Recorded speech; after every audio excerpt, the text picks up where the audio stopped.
Shalom, salam sejahtera di dalam kasih Tuhan kita Yesus Kristus. Bapak Ibu yang Tuhan Yesus kasih, saya membaca kisah yang menarik mengenai seorang pemilik daripada sebuah perusahaan yang asetnya cukup besar. Karena di total aset perusahaannya mencapai 1,5 miliar US dollar. Itu sesuatu yang besar. Dan dia punya cabang di 31 negara di dunia ini dengan 7.000 pegawainya. Tetapi yang herannya, orang ini bernama Sheldon Yellen tidak pernah pakai HP di dalam hidupnya. Orang kalau mau cari dia ya harus cari dan ketemu, atau telepon-telepon yang ada di mejanya. Tidak bisa kalau dia keluar kantor, keluar rumah, dan di dalam perjalanan orang boleh cari dia karena dia tidak pegang HP. Ada lagi seorang CEO dari Belfort yang juga punya pemikiran yang sangat unik ini. Dia tidak pernah pakai smartphone, tapi HP yang dia pakai HP jadul, yaitu yang cuma flip, yang bisa dibuka, ditutup, kemudian cuma bisa buat nelpon doang, tidak bisa yang lain-lain. Beda sekali dengan smartphone, yang mana smartphone itu di dalamnya ada macam-macam. Ada Facebook, ada Google, ada Twitter, ada untuk transaksi bank saudara di dalamnya, ada kamus mungkin di dalamnya, ada berbagai macam games dan lain sebagainya. Itu smartphone. Dia punya yang flip, yang cuma dibuka, tutup, dan kalau mau telepon. Jadi ditanya kepada dia, kenapa punya telepon yang kayak begitu? Padahal zaman sudah sangat maju, orang semua ingin telepon yang canggih. Kamu kok masih pakai telepon jadul seperti itu? Dan dia berkata bahwa ya, saya lebih suka begini. Kalau orang mau ketemu saya, ya ketemu. Kalau mau telepon, ya telepon. Tetapi menurut dia, sulit orang itu ekspresikan perasaannya lewat kata-kata, lewat WhatsApp, lewat BBM. Lalu kalau senyum itu dikasih gambar wajah senyum. Kalau lagi malu dikasih gambar wajah tetapi pipinya merah-merah begitu. Kalau sakit gambarnya jadi hijau. Lalu kalau marah dia jadi merah begitu. Dia bilang itu semua tidak bisa sebenarnya mengungkapkan yang sebenarnya perasaan kita. Jadi kalau orang itu mau cari saya, telepon aja. Kalau mau perlu ketemu, ya ketemu saja. Nah, seorang anak muda ketemu dia setelah bikin janji 3 bulan, akhirnya barulah diizinkan ketemu. Karena anak muda ini seorang salesman yang akan berjualan sebuah produk kepada dia. Ketika dia diterima dan duduk di dalam kantornya, dalam 10 menit anak muda ini udah sibuk membalas chattingan yang datang mungkin dari orang lain. Jadi dalam 10 menit dia nunduk sambil buka smartphone-nya dan mulai chatting saudara. Dan CEO ini berkata kepada dia, anak muda, saya tidak bermaksud kasar kepada engkau. Tapi dalam 10 menit engkau duduk bersama saya, sudah 3 kali engkau balas chattingan yang ada di HP-mu dan tidak perhatikan saya. Padahal engkau bikin janji ketemu saya itu butuh waktu 3 bulan untuk bisa ketemu saya. Tapi setelah ketemu saya engkau lebih tertarik untuk bahas chattingan yang ada di HP-mu. Dalam 10 menit sudah 3 orang. Saya tidak bermaksud kasar dengan engkau anak muda, tapi saya minta engkau berdiri dan keluar dari kantor saya. Dan saat kamu keluar, kamu tidak akan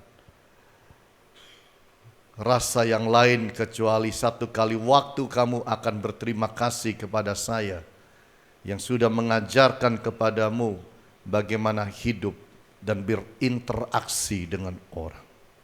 Jadi anak muda ini bangun, mau gak mau keluar. Bapak Ibu yang Tuhan Yesus kasihi, handphone seringkali membawa kita tidak fokus. Handphone seringkali membuat suami dan istri dalam berbicara menjadi terhalang satu dengan yang lain. Duduknya sih dekat, 2 meter, 1,5 meter. Tapi ketika diajak ngomong gak jalan, gak nyambung. Bilang apa tadi? Kenapa? Karena sibuk satu dengan yang lain, sedang sibuk dengan chattingan. Bapak Ibu yang Tuhan Yesus kasih, di dalam hidup kita sebagai orang Kristen, kadang-kadang orang Kristen susah mengucap syukur pada Tuhan karena terlalu banyak hal-hal di dalam dunia ini yang membuat dia tidak bisa mengucap syukur. Ada terlalu banyak perkara-perkara yang dialami di dalam hidupnya yang membuat dia akhirnya menjadi Kristen tanpa bisa mengucap syukur. Tidak fokus, dialihkan pikiran perhatiannya kepada hal-hal yang lain, dan dia menjadi orang Kristen yang tidak bisa mengucap syukur. Sadar tidak sadar, saudara dan saya, kita sudah berjalan dari Januari sampai pada hari ini di bulan Desember. Perjalanan yang panjang, 12 bulan. Apa saja yang saudara alami di dalam hidup ini selama 12 bulan ini?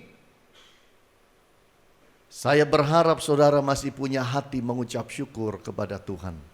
Mungkin saudara mengalami pahit dan getir, engkau mengalami kekecewaan dalam hidup, frustasi dalam kehidupan. Apa yang saudara dambakan tidak terjadi, apa yang saudara impikan, apa yang saudara rencanakan dalam hidup tidak terjadi. Doa yang saudara naikkan tidak terkabulkan. Apa yang kau inginkan sungguh-sungguh terjadi tahun ini, semuanya meleset dari hitungan. Lalu masih bisakah saudara mengucap syukur kepada Tuhan? Ketika saya berdoa untuk bulan Desember ini, saya berdoa dan tanya Tuhan, mau kasih tema bulanan apa Tuhan di bulan ini? Dan Tuhan kasih itu, wrap it up with thanksgiving. Bungkus dengan ucapan syukur. Orang Kristen harus belajar bagaimana bisa membungkus seluruh hidupnya dengan mengucap syukur. Sukses atau tidak, gagal atau tidak, kita harus belajar mengucap syukur. Lihat berkat atau tidak, kita harus belajar mengucap syukur. Hari ini saya ingin bicara mengenai the everlasting thanksgiving. Satu ucapan syukur yang tiada hentinya, terus menerus boleh ada dalam hidup saudara dan saya. Saya ingin saudara baca dalam Habakuk patsalnya yang ketiga. Habakuk pasal 3 ayat yang ke-17, 18 dan 19. Habakuk pasal 3 ayat 17, 18 dan 19. Saya bacakan. Sekalipun pohon ara tidak berbunga, pohon anggur tidak berbuah, hasil pohon zaitun mengecewakan, sekalipun ladang-ladang tidak menghasilkan bahan makanan, kambing domba terhalau dari kurungan, dan tidak ada lembu sapi dalam kandang. Namun aku akan bersorak-sorak di dalam Tuhan, beria-ria di dalam Allah yang menyelamatkan aku. Allah Tuhanku itu kekuatanku. Ia membuat kakiku seperti kaki rusa. Ia membiarkan aku berjejak di bukit-bukitku. Ketika kita baca ayat-ayat ini, kita tahu apa yang sedang terjadi. Kisah di dalam Habakuk ini, bahwa dia melihat bahwa apa yang harusnya terjadi tidak terjadi. Tanaman yang harusnya berbuah tidak berbuah. Ternak yang harusnya menghasilkan tidak menghasilkan. Segala sesuatu yang harusnya jadi, semuanya terbalik, tidak terjadi. Tetapi indahnya satu, di tengah situasi seperti itu dia bilang, aku mau bersorak-sorak di hadapan Tuhan, beria-ria di dalam Dia. Kok bisa orang mengalami kegagalan, mengalami frustasi, mengalami pahitnya hidup, tidak lihat yang namanya sukses? Kok bisa ya bersorak-sorak di dalam Dia, bersuka cita di dalam Dia? Kok bisa? Kita aja kadang-kadang yang diberkati lupa mengucap syukur pada Tuhan. Itu sebabnya kita mau belajar dari kitab Habakuk ini. Apa yang membuat seseorang itu di tengah mengalami segala yang pahit dan hitam dan kelam hidup bisa tetap mengucap syukur? Nomor satu, Bapak Ibu, kita mau pelajari, kita bisa tetap mengucap syukur kalau kita menyadari bahwa hidup itu lebih penting dari berkat. Kalau di dalam pikiran saudara dan hati saudara, saudara punya prinsip, hidup lebih penting dari berkat, engkau bisa mengucap syukur. Tapi kalau hidup ini fokusnya hanya pada berkat, fokusnya hanya kepada hal-hal yang lahiriah, fokusnya kepada hal-hal yang duniawi, segala sesuatu yang kita inginkan dambakan dalam hidup, lalu kita tidak dapatkan semua itu, sangat sulit kita mengucap syukur. Itu sebabnya kita harus mengadopsi satu prinsip yang indah. Hidup itu lebih penting daripada berkat. Kalau sudah punya prinsip itu, Anda akan lebih bisa mengucap syukur.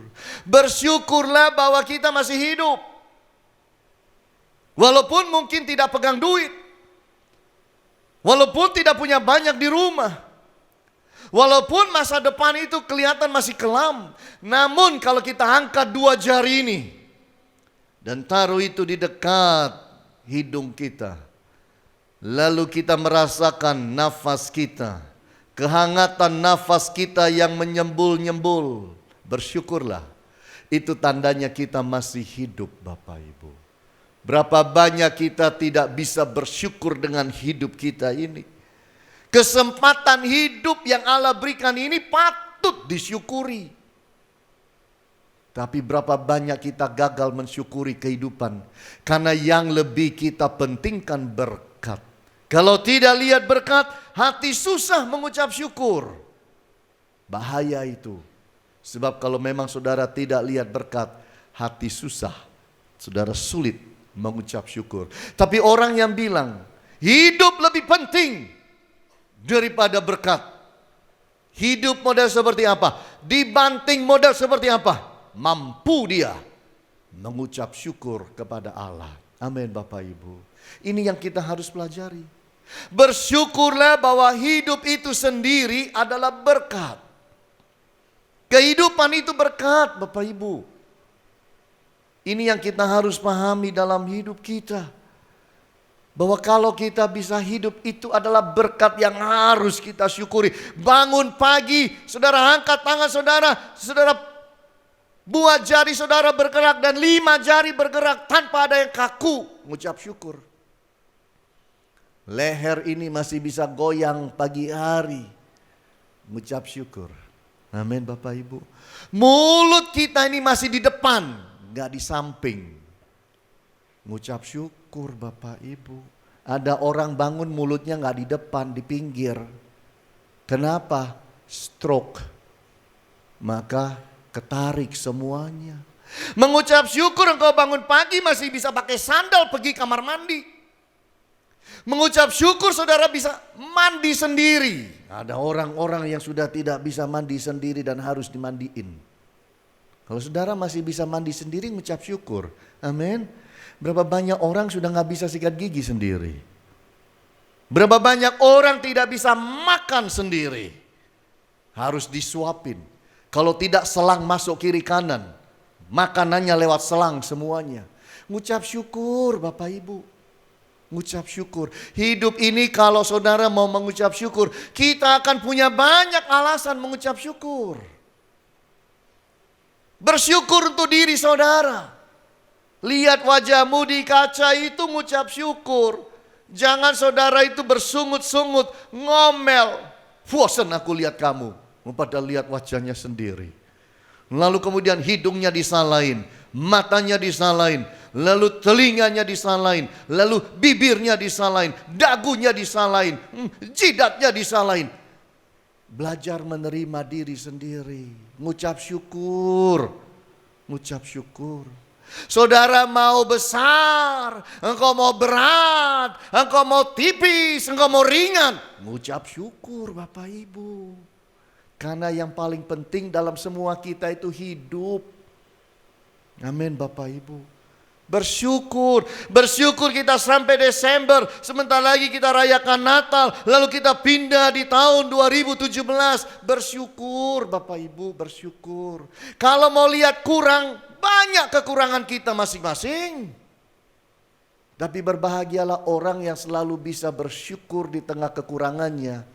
Karena dia melihat yang penting aku hidup dan itu sangat indah. Dan dia bisa mengucap syukur. Ini luar biasa. Kalau ada teman menceritakan mengenai sebuah kecelakaan yang sangat tragis, lalu ceritanya sangat mendetail kemana-mana, kita udah gak sabar. Lalu kita bertanya, jadi dianya gimana dianya? Lalu dijawab, puji Tuhan untung dianya masih hidup. Mobilnya gimana? Hancur, gak apa-apa. Terus semua yang dimiliki dalam mobil, tasnya, jam tangan, cincin, kalung semua, dompet, uang gimana? Habis diambil orang, tapi orangnya gimana? Hidup, syukur masih hidup.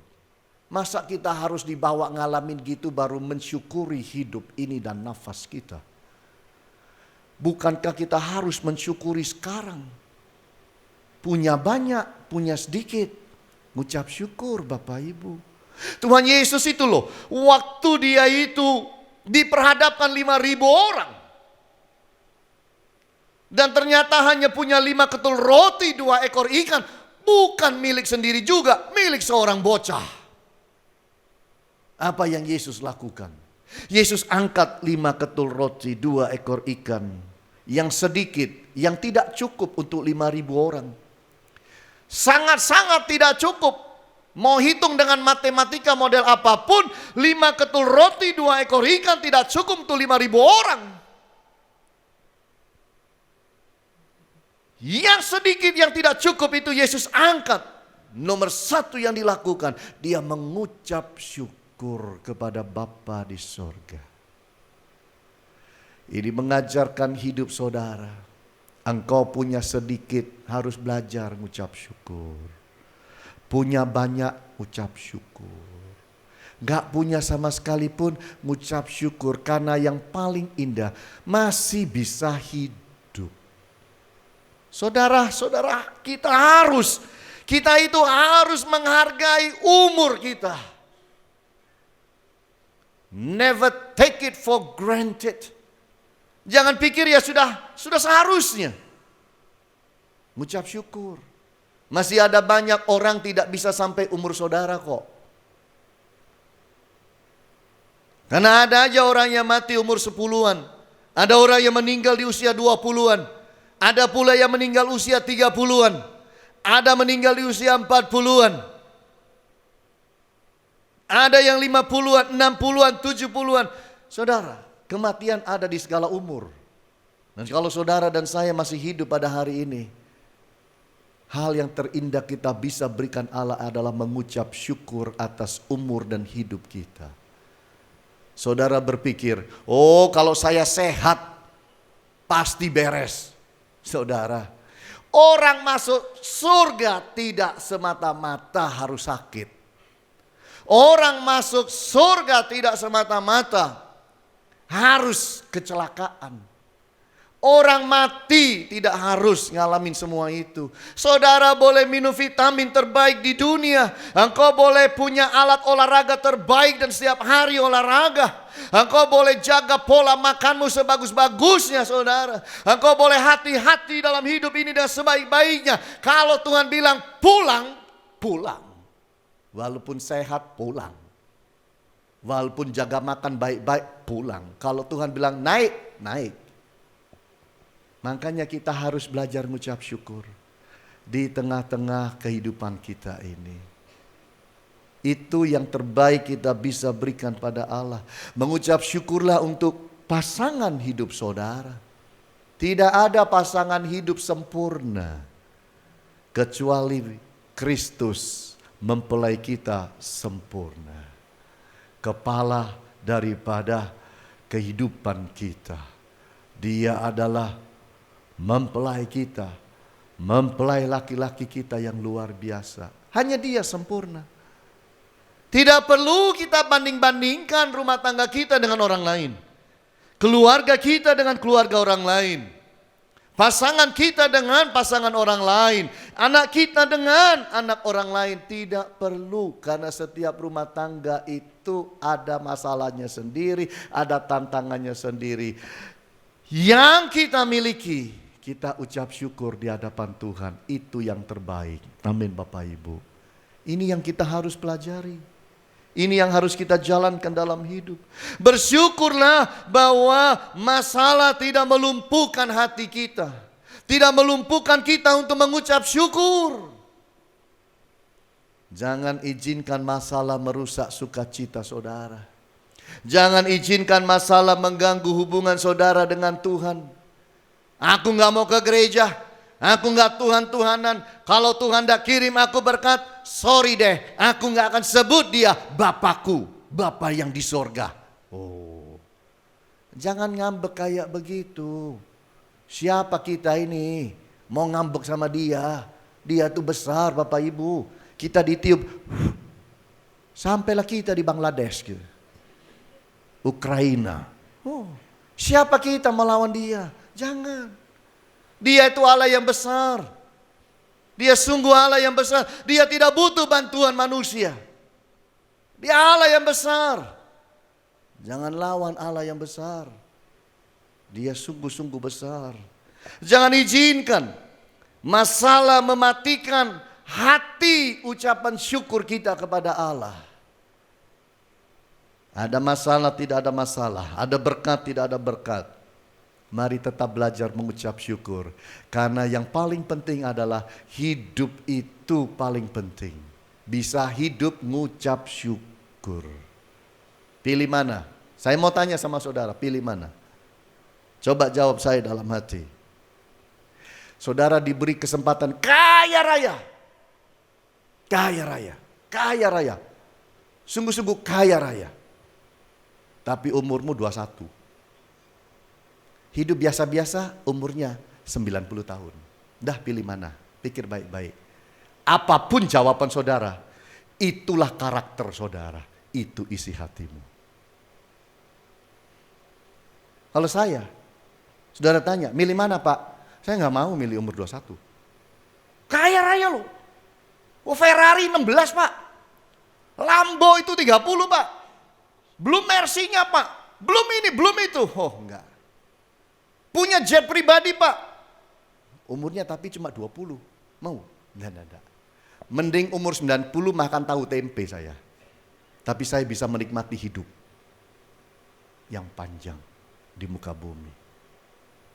Tapi mungkin ada anak muda yang tidak berpikir demikian. Tapi saudara supaya tahu, itulah hatimu yang sesungguhnya. Kalau engkau pilih umur 20 kaya raya, enggak apa-apa Pak. Nikmati sedilut mati. Enggak apa-apa. Oh terserah. Saya enggak mau. Coba kita survei. Ada yang mau umur 20 kaya raya dan mati? Saya enggak lihat tangan di sini. Puji Tuhan. Berarti kita normal semua di sini. Karena hidup bukan untuk kaya. Kalau kita diberkati kehidupan dan bisa umur panjang, itu luar biasa. Amin Bapak Ibu. Saya minggu lalu diajak nonton film. Udah bulan-bulan gak nonton film. Lalu diajak nonton film perang. Pak Hani gak suka nonton film perang. Aduh. Tapi orang bilang, Pak ini filmnya bagus, ini filmnya rohani Pak. Kisahnya mengenai anak muda Pak. Cinta Tuhan tapi masuk medan peperangan. Bawa Alkitab, tidak bawa senjata Pak. Menarik juga. Ada orang Kristen mau ikut perang tapi tidak mau bawa senjata. Dan hari Sabat tidak mau beraktivitas. Wah hebat juga. Jadi pergilah saya dan Ibu Agnes dan beberapa teman nonton itu. Hacksaw Ridge. Anak muda yang bernama Desmond Doss. Kisah nyata. Makanya difilmkan. Cinta Tuhan luar biasa. Hidup terpanggil untuk masuk peperangan untuk menyelamatkan. tapi dia dibully.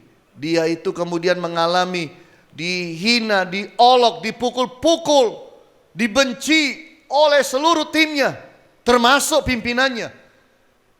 Sang kapten Jack Glover. Tapi dia tetap ngotot. Di sidang pengadilan kisah ceritanya, dia akhirnya diizinkan ikut perang tanpa bawa senjata. Tidak tahu caranya nembak juga. Tidak bawa senjata. Dia pergi perang, dia bawa Alkitab. Tapi hebatnya anak ini sungguh dipakai Tuhan. Ketika Amerika perang dengan Jepang di Okinawa sana, di puncak perbukitan, saudara, kalah Amerika. Terpukul kalah, banyak yang ditembak mati. Tapi masih sisa banyak tentara yang sudah ditembak tapi nggak bisa lari. Kaki kena tembak, tangan kena tembak, segala macam. Masih hidup nggak bisa lari.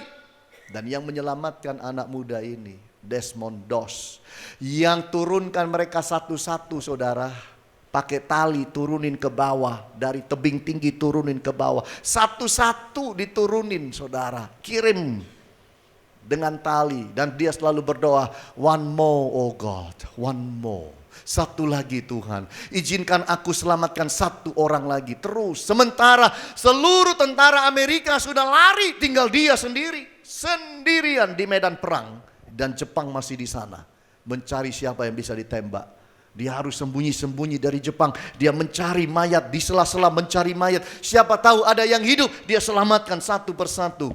Dan saudara, dia selamatkan waktu itu 75 orang. Ini tercatat di dalam sejarah.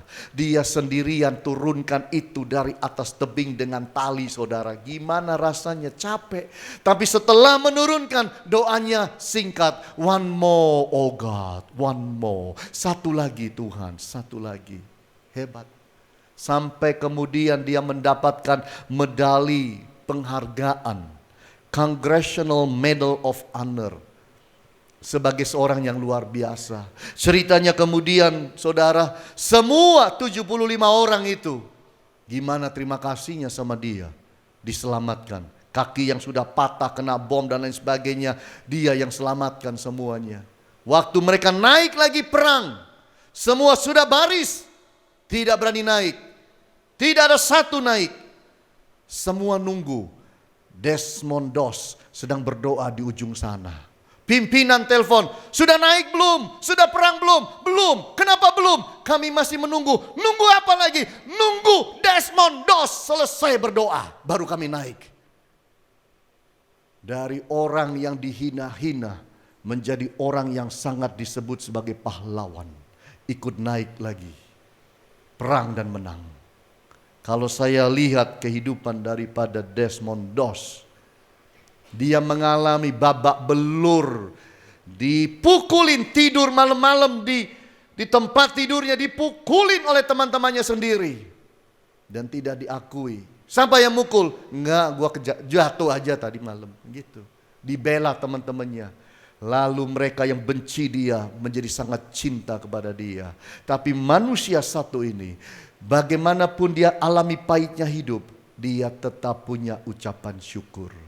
Saya berharap apa saja yang kita alami dari Januari sampai Desember, kalaupun itu adalah kepahitan hidup, hidup yang belum sukses, kegagalan terjadi, frustasi terjadi, biarlah hari ini engkau tetap punya mulut mengucap syukur pada Tuhan. Karena yang penting dari semua, kita hidup. Dan hidup itu adalah berkat. Dan lebih penting dari segala berkat jasmani. Yang kedua, kita lihat bersama-sama bagaimana kita bisa menjadi orang yang terus mengucap syukur pada Tuhan. Yaitu dengan menyadari bahwa Allah itu adalah harta terbesar dalam hidup. Allah adalah harta kita yang terbesar. Kalau kita bisa kenal Dia, kita patut mengucap syukur. Mengenal Dia itu adalah satu berkat yang luar biasa. Saya bilang sama Ibu Agnes tadi malam, saya bilang, yang kita ini bersyukur loh hidup di Indonesia. Bersyukur. Tahu kenapa? Karena justru kita hidup di Indonesia ini kenal Yesus. Lalu Ibu Agnes bilang, iya, kalau kita lahir di negara yang itu, negara yang itu, negara yang itu, belum tentu kenal Yesus. Makanya syukuri. Bagaimanapun juga gak bisa dipungkiri, kita lahir di sini. Tiap malam belajar doain Indonesia. Tiap malam harus belajar mengucap syukur. Kalau hidup di negara ini dan saudara, dengan segala situasi yang ada dan membuat engkau tidak bisa mengucap syukur, sulit hidup di sini. Sulit. Tapi kalau kita mau mengucap syukur, hidup bisa lebih ringan Bapak Ibu. Lebih ringan. Kita mengucap syukur karena kita bisa menyembah Allah yang benar. Kalau kita bisa sembah Allah yang benar, wow, hidup penuh sukacita. Bisa dibayangkan kalau sudah kita rajin setengah mati, cari Tuhan setengah mati, baca Alkitab setengah mati, salah. Coba. Ibadah setengah mati, salah. Allahnya gak benar. Gimana? Kita ngucap syukur, kita menyembah Allah yang benar. Ngucap syukur. Itu sesuatu yang indah. Kita juga harus mengucap syukur kita hidup bagi Allah kita. Kita mengucap syukur kita boleh hidup bagi Dia. Ucap syukur. Puji Tuhan. Saudara kenal Dia. Saudara menyembah Dia. Saudara hidup bagi Dia. Oh. Mengucap syukur. Walaupun di kiri, di kanan, di depan, di belakang gak ada yang sempurna. Tapi kalau hati saudara seperti itu mengucap syukur. Kalau kita bisa kenal kuasa Allah, itu adalah satu berkat yang luar biasa. Saudara berdoa dan Tuhan jawab. Saudara minta dan Allah berikan. Saudara minta mujizat, Allah kirim mujizat. Wow, luar biasa. Hidup yang seperti itu patut kita mengucap syukur Bapak Ibu. Patut. Sebenarnya saya ini umur 3 udah mati. Bisa tahan sampai sekarang ini Tuhan baik. Saya lahir di kota kecil, di Kupang, NTT. Pada satu hari umur masih 3 tahun. Saya dibawa oleh saudara sepupu saya ke pintu di belakang rumah. Pintu di depan rumah jalan raya, pintu di belakang rumah jalan raya karena rumahnya memang panjang. Dibawa ke belakang sana, dia buka pintu, dia ngobrol, dia lihat hujan. Lalu sepupu saya bilang, Hani, kamu bisa nggak loncat ini got? Gotnya lebar, hampir semeter. Anak umur 3 tahun disuruh loncat got yang hampir semeter. Saya ditanya, kamu berani dan bisa nggak loncat got itu? Saya bilang bisa. Coba kalau bisa. Disitulah saya loncat. Begitu saya loncat, kepala turun duluan di got. Langsung saudara, berdarah habis-habisan. Kulit kepala saya ini, itu terbalik turun nutupin sampai di sini. Batok kepala bisa kelihatan apapun warnanya. Saya langsung dikasih handuk saudara oleh pembantu. Suruh pergi ayah saya yang ada di depan sana. Sambil nangis saya ke sana, darah habis-habisan umur 3 tahun. Papa saya lihat begitu lagi meeting. Buyar meetingnya. Tutup jendela, tutup pintu, bawa saya ke rumah sakit. Itu tahun 65. Rumah sakit di kota di mana saya lahir belum modern. Beda dengan Surabaya mungkin. Bagaimanapun pasti beda lah. Jadi saya masuk rumah sakit, dokter bilang, ini kulitnya harus dijahit. Diangkat gini, tarik dan dijahit kulit saya. Jahit pakai jarum dan benang tanpa dibius. Tiap kali jarum masuk, teriaknya luar biasa. Oh, sakit saudara. Oh, dia jahit-jahit, teriak saudara. Dokter bilang, perut saya udah besar kembung. Air masuk 1 sendok teh bunyi. Krrrr, begitu. Tumpah. Dokter bilang, anak ini kita lihat. Kalau bisa lewat 3 hari, dia hidup. Kalau tidak bisa lewat 3 hari, mati. Orang tua saya belum Kristen. Saya nggak tahu kemana dia berdoa. Tapi satu saya tahu sekarang. Yesusku kenal aku sejak dalam kandungan ibuku. Dia punya rencana dengan saya. Walaupun orang tua mungkin belum kenal dia waktu itu. Saya lewat 3 hari, saya sembuh. Bawa pulang ke rumah, belum sembuh. Tidur, jatuh dari tempat tidur. Oh, bawa ke dokter periksa. Tidak mengalami gegar otak, tidak ngalamin apa-apa. Tapi di atas kepala saya ini ada sebuah pelangi. Makanya rambutku begini, supaya saudara tidak bisa lihat pelangi saya. Kututup pelanginya. Tapi ada tanda-tanda. Yesus berikan mujizat pada waktu saya kecil. Dan saya mengucap syukur kepada dia. Karena dia sudah kenal saya sebelum saya kenal dia. Dan waktu saya kenal dia, saya berikan hati saya mengucap syukur kepada dia. Hidup melayani dia. Kalau tidak Bapak Ibu, tidak ada hari ini. Tidak ada hari ini kita ketemu di sini. Saya sudah tidak ada long time ago. Tapi puji Tuhan atas kasih Tuhan. Kalau saya bisa hidup dan melayani dia. Apalagi yang saya cari. Kecuali hidup menyenangkan dia di atas muka bumi. Dan bersyukur atas semua yang Allah berikan kepada saya. Bapak Ibu yang Tuhan Yesus kasihi. Itu sebabnya marilah kita belajar mengucap syukur. Mengucap syukur. Engkau sudah ditebus oleh darah yang mahal. Mengucap syukur bahwa kalau saudara berdoa, walaupun hanya komat kamit di dalam mulut saudara, hanya komat kamit kecil, Allah yang besar dengarkan saudara. Dan dia Allah yang menyertai kita, walaupun kita tidak melihatnya. Dan kita akan menjadi seperti yang dia inginkan. Hari ini saya ingin menggugah hati saudara. Jangan jadi manusia banyak ngototnya, banyak marahnya, banyak kemudian hanya hidup dan komplain, berkeluh kesah kepada Tuhan. Baca di perjanjian lama, manusia yang komplain kepada Allah rata-rata dihukum Tuhan.